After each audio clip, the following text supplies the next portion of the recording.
ښاغلی غني وایي د افغانستان درې رنګه ملي بیرغ داسې نشي پاتې کېدلی.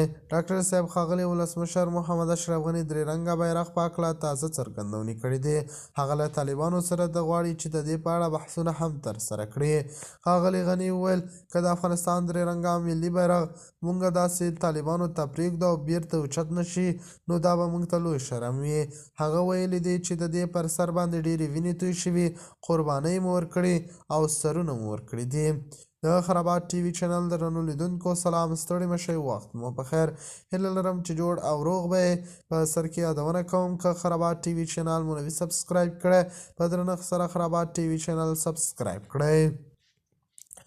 اشرف غني وایي د هېواد درې رنګه ملي بیرغ د غرور، اقتدار او ویاړ نښه ده. ملي بیرغ د یووالي د سمبول په توګه پیژندل کېږي چې د افغانستان درې رنګه ملي بیرغ تور رنګ د تیرورو سمبول، سور رنګ د تجاوز کوونکو پر وړاندې ځمکه او هېواد د خلکو د وینو او قربانۍ سمبول، او د بیرغ شین رنګ د ښېرازۍ او راتلونکي ته د هیلې مندۍ نښه ده.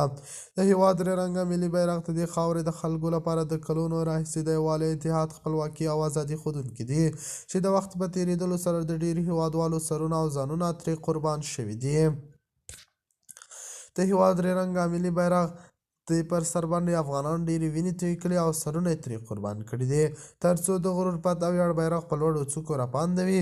نن ورځ د حساسو سیاسي، امنیتي او د خپل ګران هېواد افغانستان ودانیو ته په کتلو سره اړینه بلل کېږي چې ټول یو ځای د دولت رهبري او د خپلو رسخندونکو امنیتي ځواکونو چې د خپل هېواد د بیرغ د راپانده ساتلو لپاره یې ډېر زحمتونه ګاللي او قربانۍ یې ورکړي باید زموږ مینه ورسره کمه نه شي او انشاءالله دغه درې رنګه بیرغ به بیا هم د ملي بیرغ په توګه منل کېږي. د خرابات ټي وي چینل درنو لیدونکو دا و زموږ ته د مهال چمتو کړی خبر د الله په امان تر بیا اخري چارې.